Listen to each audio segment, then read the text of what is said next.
Okay. Chris, thank you for joining our podcast. We really appreciate your time. Could you please tell us several words about your company, the role in Yeah, start with this? yeah, sounds good. Well, appreciate you having me. My name is Chris Ives. I'm the CEO of Bubbakoo's Burritos. Bubbakoo's Burritos is a fast casual, quick serve Mexican fusion concept. We're headquartered in New Jersey. We have 100 and we're approaching 150 units, primarily on the East Coast. And again, we focus on that Mexican fusion category. Build your own, fully customizable Mexican restaurant. So you manage, as I understand, all the franchisee, yeah? Correct. Yeah, we have a couple corporate stores. We own about 5% of the corporate, 5% of the overall restaurants. The restaurant franchise then operated by franchise partners. Ah, okay. Sounds great. Could you please tell me the year of foundation? I think it was something like The 200 brand was started in 2008. By our co-founders Paul Otero and Bill Hart. They started the brand back in 2008. Okay.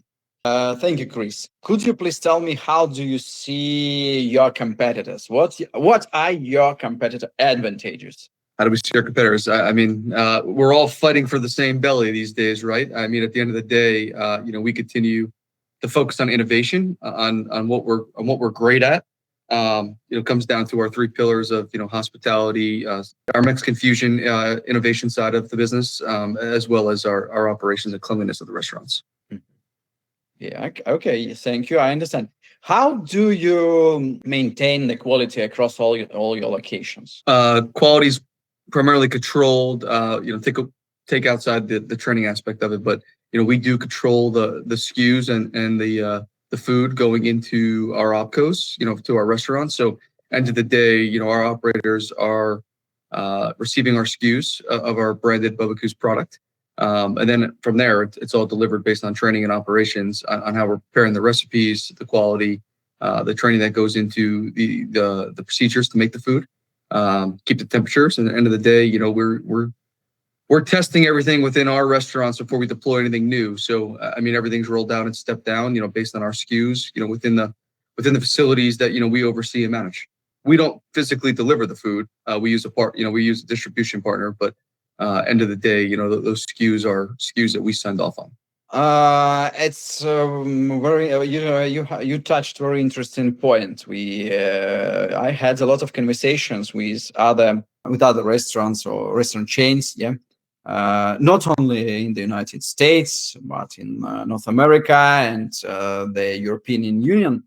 And there are a lot of restaurants who rely to this third-party channel.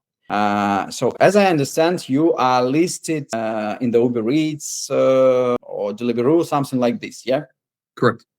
And the people are able, the people order from their services, yeah? Correct. Do you what do you think? So tell me if I'm wrong. You don't have ordering on your own website, yeah? No, we do. We do. For the delivery, I mean. We do. For the delivery. Yeah. So if you deliver, you can place a delivery through our Bubbakoo's app or website. It is fulfilled by a third party. But at the end of the day, guests have the ability to deliver directly from our website or app. So you're just to clarify that it works as I think. So my question is, are you able to order from your own website and the order won't be created? You do not redirect to the third-party services, so to the apps, websites, yeah? No, they're ordering directly through us. The order goes directly through you.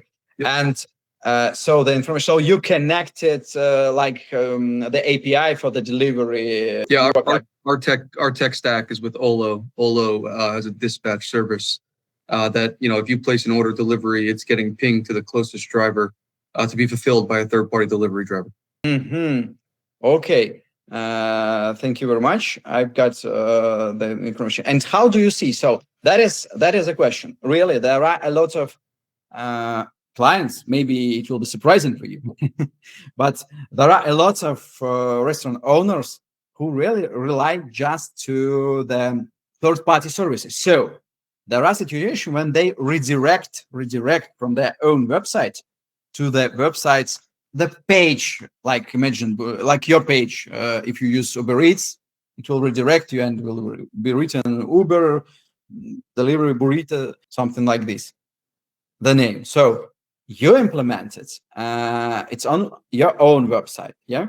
So Correct. when? Could you please tell me when and why you made this decision? To be honest with you, it's pre-COVID, like, I don't know, circa 2017. We used to have delivery drivers. We were a much smaller company. At the time, we might have been less than 15 units. Primarily, they were corporate stores. We did have delivery drivers at one point physically in our restaurant. As technology advanced and obviously as COVID came, we were fortunate to be in a situation where we already had the technology in place, where Olo offered that service to allow us to eliminate in-house drivers and to white label the service to call out delivery drivers, upon a guest ordering delivery through our app and website, for us to own the data with the guest. So, I mean, that's when it really came about, when technology was already here for us. It allowed us to happen. End of the day, though, why do we make that decision? I mean, it gives us a platform for the guest to order directly through us. We get to continue to communicate directly with the guest. It's not going through a third-party channel that we're not sharing. They're not sharing any of the data, whether it's communication on a phone or via email. If there's an issue, we're able to work directly with those guests to troubleshoot their delivery experience. Whereas if a guest ordered directly through a marketplace, we have no insight on any of that communication with the guest. Yeah, Chris, really interesting experience, because not all of the people I had a conversation with, they really understand this value of direct communication and owning of the data about Right. clients. When you receive the order from usually, it depends, but usually when you receive the orders through the third party, which were created through the third party services, you do not get any information about your client. You receive that it must be done this, and that's it, by this time, and that's it. You don't have information about your client. You don't have information about your client. You are not able to use this information. I mean, loyalty program can't be used. So it's all about retention. So could you please tell me your insights regarding, do you use loyalty program? How does it influence? Maybe you have an information about how it influenced. So you implemented this online ordering. You've got more clients. I'm sure that you've got a lot of clients transferred from the third-party services to your own channel. And I think, according to, I know the average numbers, but it's really useful and interesting for me to hear about your. Yeah, that's a great question.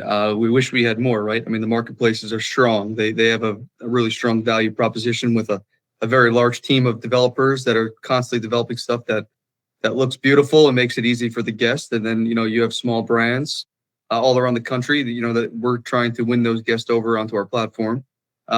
Yes, we have a loyalty platform. We partner with Thanks. They're our platform for loyalty. I think the one thing that we made the decision on, we removed the ability to order as a guest. So in our case, with our loyalty, if you order online with an email, you're automatically in our loyalty program. So we reduced the friction as far as placing the order with Bubbakoo. So once you place an order, you're automatically in the rewards program. It doesn't require you to use an app. You could join with an app or without it. But at the end of the day, that allows us to text our guests, email our guests, push notification our guests, really give us that, that front hand, that first opportunity to introduce something new. We do run certain products, that are of value to our guests versus putting them on the third party. So we start to go through that strategy as well, where we will offer a value, a value meal or something along a new LTO or new sauce or what have you, where they won't get that ability to order on third party. So that's sort of how we do it. We have a rewards marketplace where it's not a spend X get Y. It's every point, the points you have in the reward store you can use on whether it's $1 off or a free item off. We have the ability to to interchange those rewards as we see fit. Whether it's quarterly or monthly or even weekly. If we were dropping last week it was National Taco Week, we were able to drop certain different rewards throughout that week to our loyalty members. So yeah, that's how we do loyalty. As a benchmark, it's probably close to 25% of our revenue as a system coming through that channel. So it's a we're a high digital delivery platform. We're about 50% of our business comes in through a digital channel, whereas the other 50% is walking in the restaurant and either dining in or taking it to go. And 25% through your channel and 25 through the third-party services, yeah? On average, yeah. And do you remember what numbers did you have when it was before you implemented the delivery from your side? So how the question is about your experience, how many clients transferred from the third party because you implemented order on your side, you implemented a loyalty program, and that's it. I don't have data to really support that. It's not high. I mean, we constantly fight the fight of how can we win people over to our platform. Again, you're up against whether it's DashPass subscribers, they have constantly free delivery, or you have credit cards, or now you got Chat GPT involved. It's the uphill battle, I think, that all restaurateurs are fighting to continue to innovate and win over third party. I don't think that that golden bullet has really been identified yet. We just continue to see how we could innovate and offer things directly on our channel that's not available on those third-party channels. But end of the day, we're always up against, what's third-party offering versus, what we're offering directly on our channel. Okay. And do you have different prices when the client orders through your website and through third-party services? Yeah, that's correct. It's pretty usual. Do you? Okay. Thank you very much. Pretty clear. Could you please tell me, how do you manage the information about your clients? What statistics is really valuable for you? Where do you look at? I mean, through the POS system or maybe something external? We're in the process of actually onboarding a guest data platform to give a better 360 view on our guests versus in store as well as online. But right now, all of our loyalty segmentation is really where, we identify our guest behavior through, what's it called? A retention rate. We're focused on. We have signups. We have retention that we're constantly looking at. Okay, understand. So, and you tell me that you are onboarding something new for this purpose. Yeah. Sorry, we are in the middle of onboarding Bubbakoo, which is a guest data platform. Which again, now it's going to bring in the data from all aspects. It's going to be loyalty, third party, in store through a credit card tokenization to really dig in on the overall guest behavior when it comes to either LTOs, removing something from the menu, changing something from the menu. It's going to give us more of that personalization that we're looking for to continue to communicate with guests more on a one-on-one behavior rather than like segment A versus segment B is going to get a different email from an A/B test to see how things go. Okay. So we're Bubbakoo's 2026 is more, data focused. That's the plan from a guest, a guest communication standpoint, personalization standpoint. We're going to have much finer data to dig deeper to understand, what's really going on. Is a guest churning with us because price point, whether it's, order accuracy, whether it's food quality, that we might have messed up on, that's going to be our focus and how we can continue to engage with those guests. Okay, really, really great strategy. Just several companies I had a conversation with are so focused to all these numbers, values, let's say these parameters. I mean, and focused on retention and knowing their client deeply and the behavior patterns. It's really interesting to get these insights from your side. Could you please tell me what do you think about the AI implementation? So there are several moments where AI could be used. Yeah. I mean, we're looking at AI. You have your back of house, you have your front of the house. Guest facing. From a product standpoint versus how can we make data more accessible quicker, whether it's to our GMs, whether it's to our franchise operators looking at the data. So right now, we have AI opportunities on the POS side to look at data quicker. We also have data, from a guest data platform standpoint as well. So if I want to see how many guests ordered our hot honey beef bowl last week and to see how many people returned after having that, I could put that into the chat bot to just start to look at it from a guest standpoint. or from a traffic standpoint, hey, is market A up versus market B, week over week, day over day. The overall AI is giving us that data a lot quicker, within our platforms that we have on the cloud. Guest facing standpoint, I think, I think allowing guests to order quicker without going through everything, and they're just able to type in.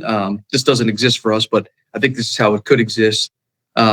Is if I log into a Bubbakoo's app and I want to just quickly reorder my burrito, or if I just quickly want to make I'm making this up, a chef curated bowl, that's with a focus of pork and with one of our sauce or our fusion flavors. The app's going to do that, bring it right to the cart. It's going to allow them to bypass all the clicks of the modifiers. So looking into ways to streamline and make our orders on our digital platform faster is definitely something that we're looking into to see how we can deliver on. Yeah, I agree. Have you thought about the AI suggestions?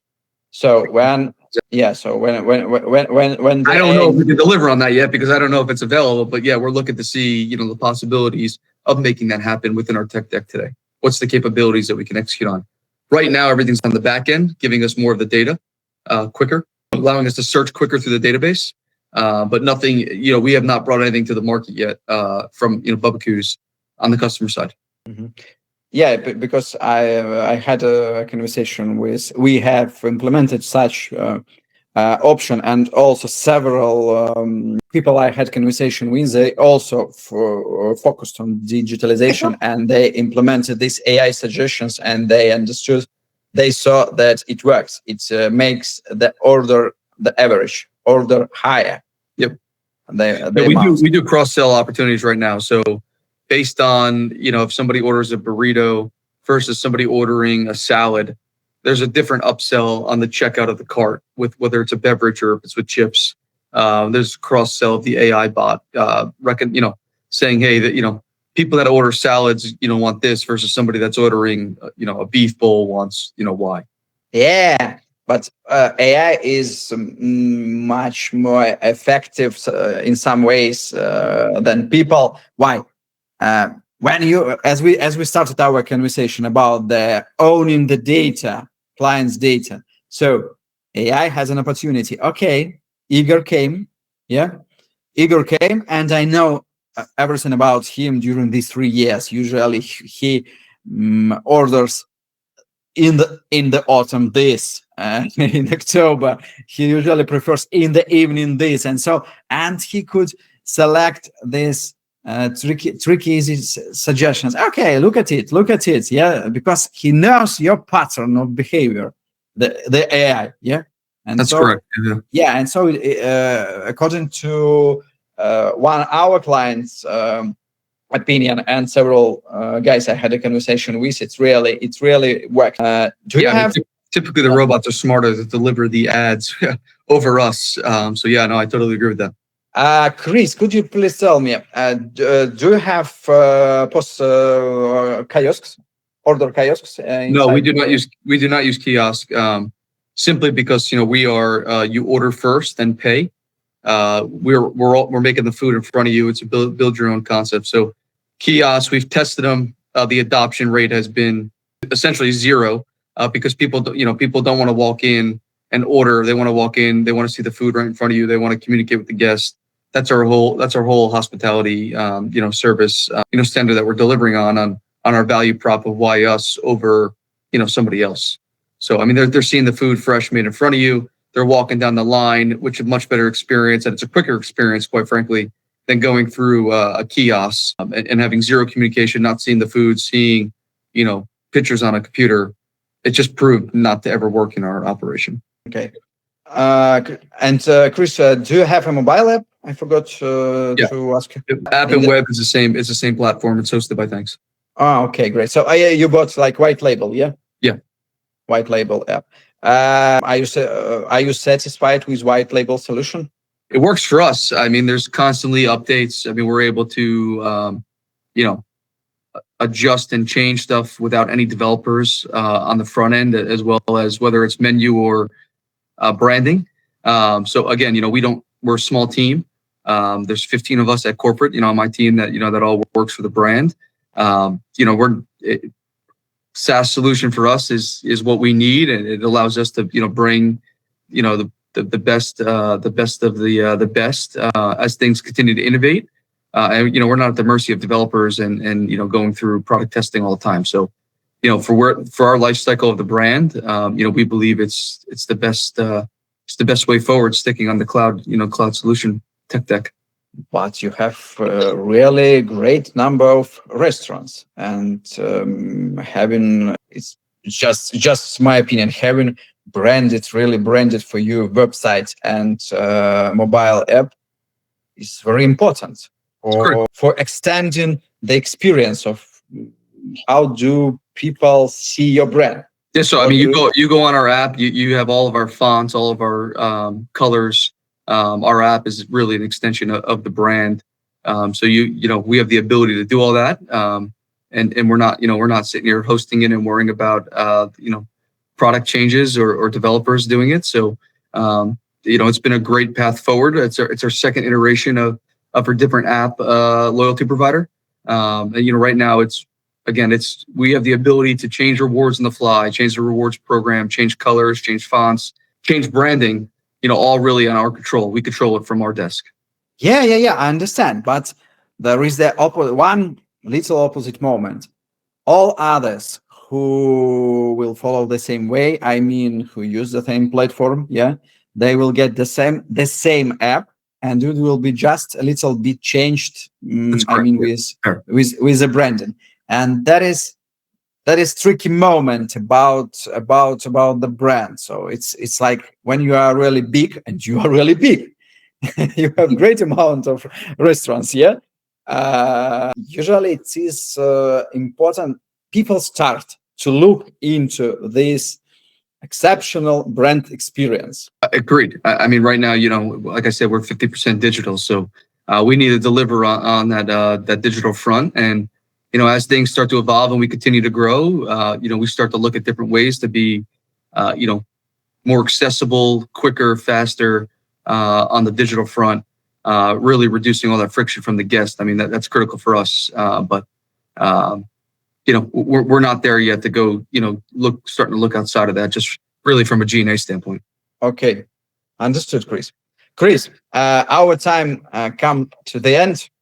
Thank you very much. It was really for joining our podcast. It was your insights were really interesting for me. You gave me a lot of rules of several. I already know several new vision on some points. So I really appreciate your time. Yeah, no, absolutely.